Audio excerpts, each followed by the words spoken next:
آپس میں جڑا ہوا انٹر کنیکٹڈ نیٹورک اور delivering electricity from producer to the consumer. ایک لائن میں اگر آپ گرڈ کی تعریف کرنا چاہتے ہیں تو گرڈ کیا ہے؟ an electrical interconnected network which کیا کرتا ہے؟ delivering electricity بجلی دیتا ہے from producer to the consumer. Producer کون ہے؟ جہاں بجلی پیدا ہوتی ہے جنریٹر سے، یا وہ پرائیویٹ آئی پی پی سے آپ لیتے ہیں، یا آپ کی جو اپنی جنریشن ہے ہائیڈل وہ ہے، وہ پروڈیوسر ہے آپ کی. اور اس سے کیا ہوتا ہے کہ وہ پروڈیوس سے آپ لیتے ہیں اور ڈیلیور کرتے ہیں ڈسٹریبیوشن سسٹم میں. باقاعدہ اس کے لیے ہم کیا کرتے ہیں؟ باقاعدہ میٹرنگ سسٹم ہوتی ہے. KWH کی میٹر جو ہم لگاتے ہیں کیا کرتا ہے کہ جتنی بجلی ہمیں یہ بھی پتا ہوتا ہے کہ ہم اتنا ریسیو کر رہے ہیں اور اتنا ڈیلیور کر رہے ہیں. سینٹ آؤٹ ریسیوڈ اور سولڈ کی جو ہم بات کرتے ہیں، تو گریڈ بنیادی طور پر کیا ہے؟ Electric grid is an interconnected network for delivering electricity. Electrical substation stripping electrical voltage for transmission or down for distribution. Grid is a collection of geographical dispersed generation unit and load center which are connected by power lines. یا grade ایک ایسی جگہ ہے جو بجلی کے جو line ہے اس کے ساتھ جڑا ہوتا ہے. یا گریڈ ایک ایسا مقام ہے جہاں پر ہم بجلی پیدا کرنے والے سے بجلی حاصل کرتے ہیں، آتی ہے، اور ہم اس کو آگے ڈسٹریبیوشن سسٹم میں تقسیم کرتے ہیں. ایک ایسا جگہ ہے، ایک ایسی جگہ ہے. سمپل سی اگر آپ ایک لائن میں سب اسٹیشن کیا ہے؟ Is a part of grid to step up voltage at generation stations for transmission and step down voltage for load center for distribution. Substation تو آپ کو پتہ ہے نا، سکار گئی سبسٹیشن وولٹیج اسٹیپ اپ کی اسٹیپ اپ گئی یا جنریشن پوائنٹ کی، اور ڈسٹریبیوشن کے اسٹیپ ڈاؤن کے ڈسٹریبیوشن میں وہ اسٹیپ ڈاؤن کرتا ہے. جس طرح آپ دیکھیں گے درگئی منگلا پاور یا جہاں پر بھی آپ فارم ہاؤس میں جائیں تو وہاں پر ہم 11.5 13 یا 17 kV پیدا کرتے ہیں، جنریٹ کرتے ہیں. وہاں پر اسٹیپ اپ کر کے آپ ٹرانسمیشن لائن کے ذریعے 500 to 132 kV لائن سے آ کر پھر آپ کی گریڈ میں وہ اترتی ہے. اب 410 میں آ گئی 132 kV، ٹھیک ہے، تو 132 یا فردر اسٹیپ ڈاؤن ہوتی ہے ڈسٹریبیوشن سسٹم کی ہے، تو this is type of sub station.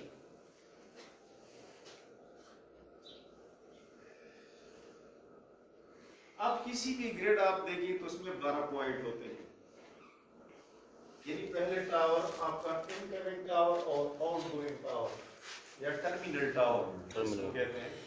تو اس میں 12 پوائنٹس ہوتے ہیں، 12 نمبر کی چیزیں اس میں تقریباً لگے ہوتے ہیں، اور ہر ایک کا اپنا اپنا فنکشن ہوتا ہے. یہاں پر آپ کا ٹاور ہے، آپ کا یہ 2 4 5 6 ٹرانسفارمر، بریکر، آئسولیٹر، ٹرانسفارمر، یعنی یہاں سے پھر آپ دیکھیں آپ کا ٹرمینل پوائنٹ. تو اس میں ہر ایک کی جو ہے نا علیحدہ علیحدہ فنکشن ہے. آپ کا آئسولیٹر کا، آپ کا ویو ٹرپ کا، آپ کا جو بریکر لگے ہیں، آپ کے او سی بیز لگے ہیں، آپ کے آرتنگ سسٹم ہے، آپ کی پروٹیکشن سسٹم ہے.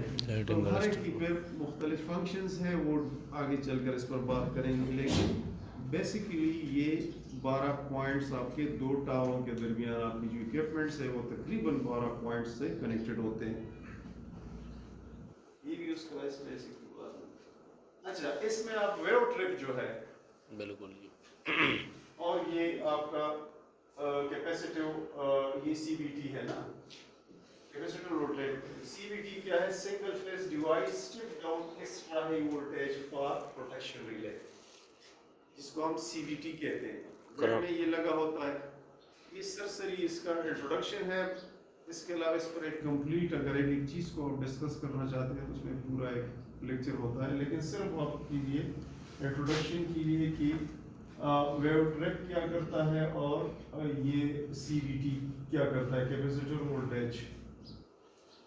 ٹھیک ہے، वेव ट्रैप क्या है? Use for PLCC power line carrier communication. Communication. PLCC के लिए वेव ट्रैप हम इस्तेमाल करते हैं। ये इसका शेप है, इसका डिजाइन है, या इसका पिक्चर है। तो ये दो चीजें भी जो है ना वहाँ इस्तेमाल होती है कि सीवीटी का काम क्या होता है? Step down extra high voltage आपकी स्टेप डाउन करता है। वेव ट्रैप क्या करता है? Use for communication. Communication system. अच्छा, इसमें फिर सीटी और पीटी की आम चीज है बिल्कुल। ये करंट ट्रांसफार्मर और पोटेंशियल ट्रांसफार्मर या VT voltage transformer. Current transformer आपका एक्सेसिव करंट कंट्रोल करता है, ज्यादा करंट। पोटेंशियल ट्रांसफार्मर आपका वोल्टेज कम करता है। और ये प्रोटेक्शन साइड के लिए आपकी जो सीटी की ऑपरेशन आपकी जो है ना वो बहुत ज्यादा करंट वोल्टेज बर्दाश्त नहीं कर सकता आपका सिस्टम, तो इसके लिए सीटी और पीटी का हम इस्तेमाल करते हैं। सर्किट ब्रेकर बहुत सारे हैं, फिर हर एक का फंक्शन के तरह मुख्तलिफ हो सकता है या है।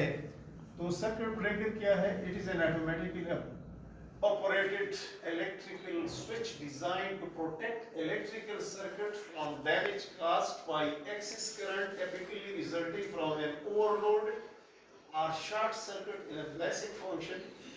सिंपल सी बात है कि सर्किट ब्रेकर क्या है?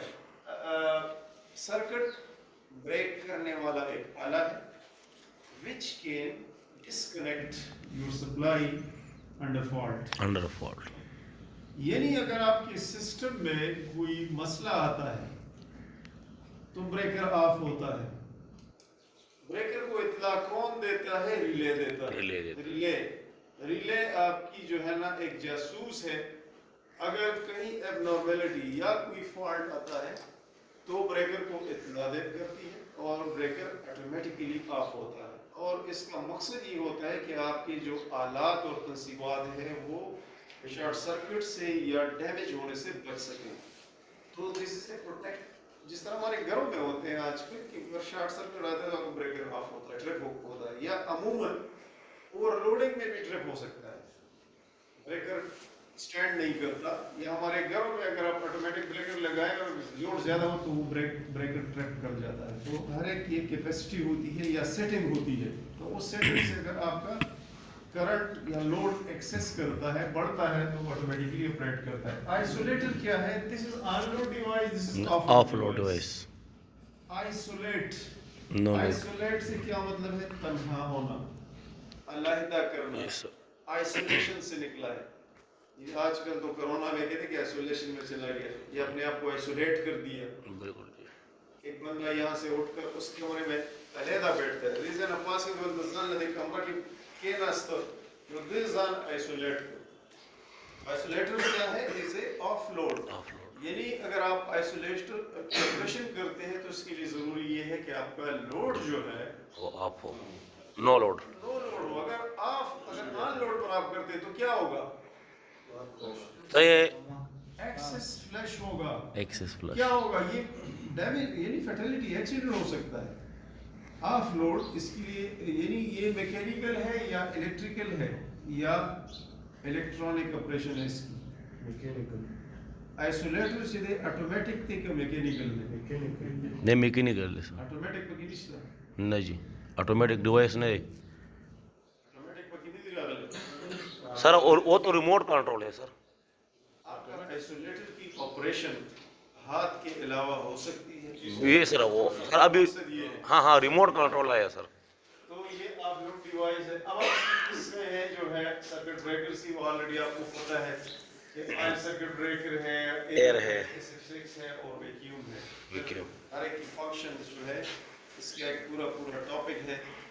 सिर्फ ये ग्रिड में जो इस्तेमाल होता है सब हाई वोल्टेज में ऑलरेडी हमने आयल है, वैक्यूम है, SF6 है, एग्जॉस्ट है, उसी भी grid circuit breaker classified by the. इसमें जो ब्रेकर का जो क्लासिफिकेशन है उसमें मेन चीज क्या है? Extinguishing medium.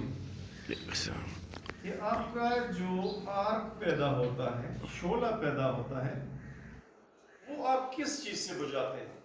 आया वो आप गैस से बुझाते हैं या वैक्यूम से बुझाते हैं एयर से बुझाते हैं या ऑयल ऑयल से। से बुझाते हैं? It depends on your choice, economics and budget. अब आप देखें कि हमारे जितनी भी ग्रेड्स थे उसमें तकरीबन बहुत ये ऑयल सर्किट ब्रेकर थे आज से बिल्कुल। कुछ अर्सा पहले। क्योंकि वक्त के साथ साथ टेक्नोलॉजी इम्प्रूव होती है, नई नई चीज़ें आती हैं, तो उसको हमने रिप्लेस किया SF6 पर। अब ऑयल सर्किट ब्रेकर की डिसएडवांटेजेस भी थी और एडवांटेजेस भी है। डिसएडवांटेजेस डिसएडवांटेजेस मेंटेनेंस कॉस्ट था ज्यादा।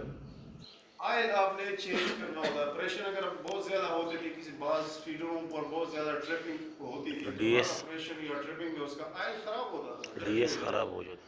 या लीकेज के प्रॉब्लम थे, ऑपरेशन में बड़ा मसला होता था, एक्सीडेंट हुए हैं उससे। उसको हमने रिप्लेस किया SF6 पर। लेकिन उसका फायदा एक ये था कि वो इकोनॉमिकली चीफ था, उसकी कीमत कम थी। SF6 की जो है ना कैपिटल कॉस्ट ज्यादा है, कीमत ज्यादा थे, लेकिन ड्यूरेबिलिटी और सेफ्टी चिकम था आगा देर बेहतर था एज कंपेयर टू सीबी या ऑयल सर्किट।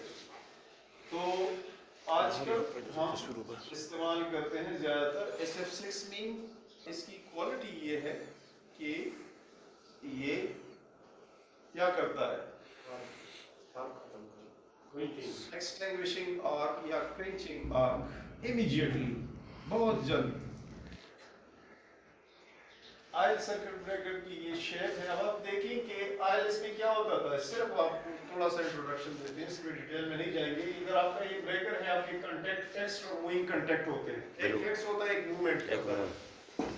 तो जब आपके कंटैक्ट आपस में मिलते और अलहदा होते हैं तो क्या होता था, दरमियान में स्पार्क होता था ड्यू टू लोड और फॉल्ट। तो उस स्पार्क को बुझाने के लिए यहाँ ऑयल होता था, वो ऑयल उसको क्वेंच करता था या बुझा देता उस शोले को। तो इसको ऑयल सर्किट ब्रेकर, इसकी शेप आप देख लें। SF6 जो है ना, इसकी शक्ल इस तरह है। उसमें भी कंटैक्ट जो अब SF6 में जो है दो टाइप्स हैं, एक पफर टाइप है, एक नॉन पफर टाइप है ना। उसका है पूरा स्लाइड है, अगर टाइम मिला तो उसको पूरी डिटेल से पढ़ेंगे, वीडियो भी है कि SF6 ऑपरेशन किस तरह करता है, पफर टाइप क्या है और नॉन पफर टाइप क्या है उस पर। लेकिन यहाँ सिर्फ थोड़ा ये याद रखेंगे SF6 में क्या है कि अंदर आपका गैस है सील्ड, आपका शोला जो है वो बुझा देता है या क्वेंच करता है उस शोले को। एयर ब्लास्ट और वैक्यूम जो है आजकल नहीं है। एयर ब्लास्ट प्रेशर से एयर जो है हम ब्लास्ट करते थे, धमाका जिसको कहते हैं, और उस शोले को बुझाते थे। वैक्यूम में क्या होता था कि हम इसको खाली, टैंक को बिल्कुल खाली है ब्रेकर का, उसमें कोई गैस नहीं होता था, ना ऑक्सीजन ना कार्बन डाइऑक्साइड। या इसकी मिसाल इस तरह है कि अगर आप एक मोमबत्ती को जलाते हैं और उसके ऊपर आप ग्लास रखते हैं तो वो बुझ जाती है। क्यों बुझ जाती है कि उसकी ऑक्सीजन वैक्यूम की तरफ से चली जाती है। तो वैक्यूम में आग जो है जलती नहीं है कि ऑक्सीजन नहीं है। तो वैक्यूम ये जो है अब डिसकंटिन्यूड है हमारे सिस्टम से। 11K में है। जी 11 टोटल चलिए मुकम्मल 11K मुकम्मल वैक्यूम है सर, वैक्यूम बॉटल इसमें। ठीक है। अच्छा, फिर आपके ग्रिड में जो अहम चीज़ है प्रोटेक्शन में वो आपकी ग्राउंडिंग है। ठीक है कि ग्राउंडिंग किस तरह होता है या इसकी टाइप्स क्या है या इसकी किस्में क्या है। कोई बंदा एक लाइन में, अच्छा ग्राउंडिंग और अर्थिंग में क्या फ़र्क है किसी को पता? बिल्कुल सर जी।